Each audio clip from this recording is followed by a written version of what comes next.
Here are 7 similarities between the Super Falcons of Nigeria and the Lionesses of England.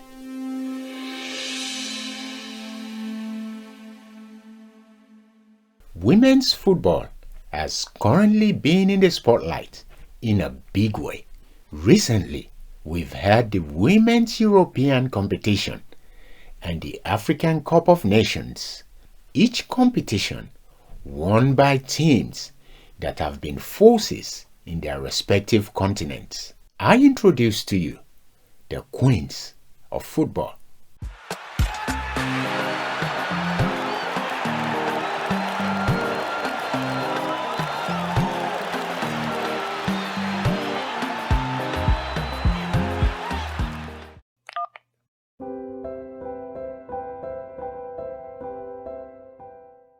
A lot of young people have been inspired by the success of Super Falcons in Nigeria, especially when they see them winning international competitions, winning Golden Boots Award.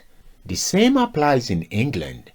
Young girls all over the country, in school playgrounds and parks, are now ready to give football a try without being laughed at. I've always been an advocate for the girl child in the society. I have a foundation, by the way, which supports the girl child, try to encourage them, give them hope for the future, and make them understand that there's a lot to achieve in life rather than what the environment is actually preaching to them.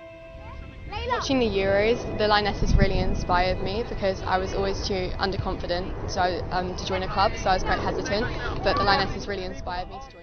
For a long time, certainly in the early days of girls' football in this country, it was very unusual to see girls play football. They didn't see anything on TV, they didn't see role models. That's all changed now.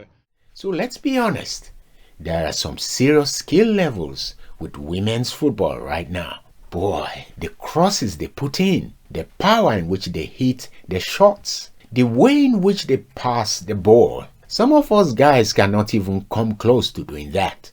Both teams are a source of inspiration. There is no doubt about that. A lot more young people are inspired, especially they now know that there is a pathway to become a professional footballer.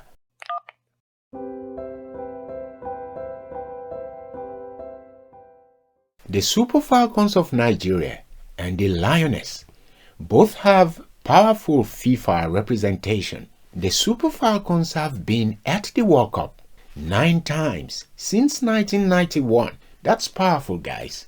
The Lionesses have been at the World Cup 6 times since 1995.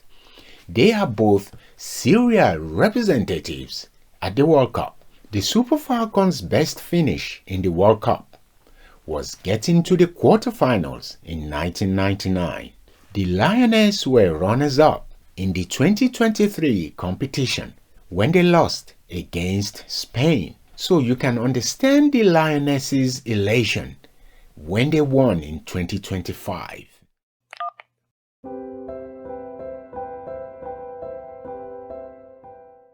The Super Falcons of Nigeria are continental championship winners. They have won as the champions of Africa for a record 10 times. That's remarkable, guys. They came back from 2-0 down against Morocco to show self-belief and great determination. The Lionesses of England have won the European title back to back. I tell you guys, that's not an easy thing to achieve. It's not beans at all. They are both continental champions. They have that in common. England won in a nail-biting penalty shootout after being 1-0 down against Spain.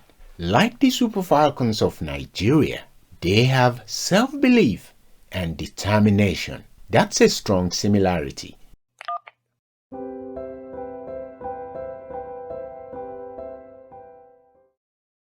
Women's football is really on the map in Nigeria right now, thanks to their players of international exposure like Asisat, the Agbabola herself, like Rasheedat Ajibade.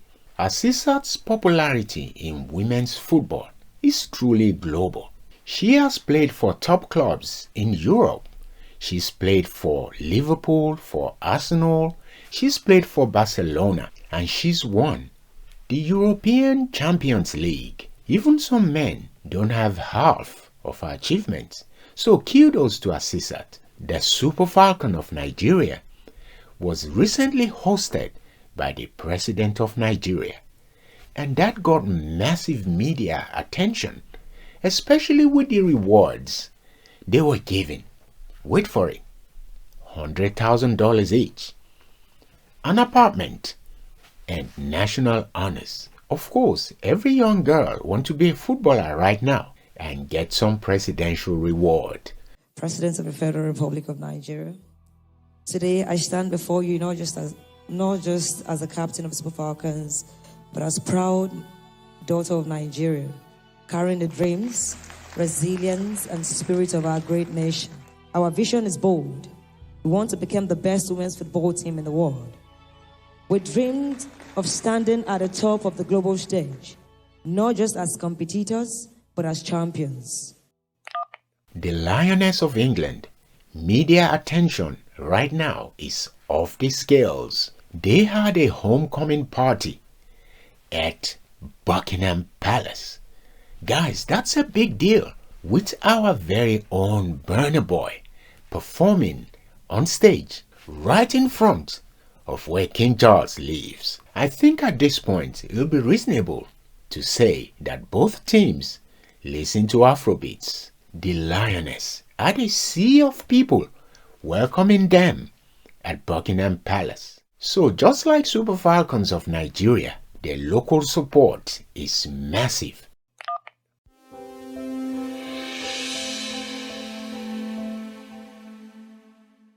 The Super Falcons and the Lioness play a similar brand of football.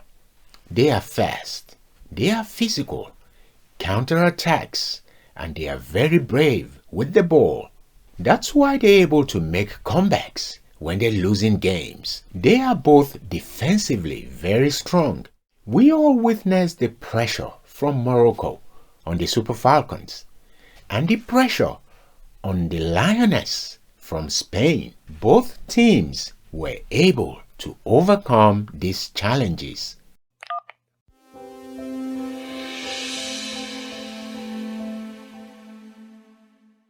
Both teams have super global stars. For the Super Falcons is Asisat Oshoala, Rasheedat Ajibade, Michelle Alozie, and Esther Okoronkwo. The Lionesses have Leah Williamson, Lauren James, and Kira Walsh. When you have a team of world-class players, you have a good chance of winning silverware. They are both winners.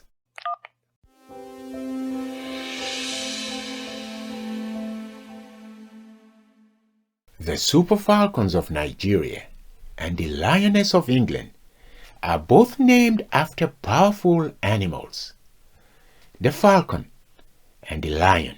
The falcon is a symbol of freedom, vision, focus, and strength. And the lion is a symbol of strength, leadership, and empowerment. I think these symbols adequately represent what we've seen from both teams so far. The Super Falcons of Nigeria and the Lionesses of England are more similar than you imagine. Please do subscribe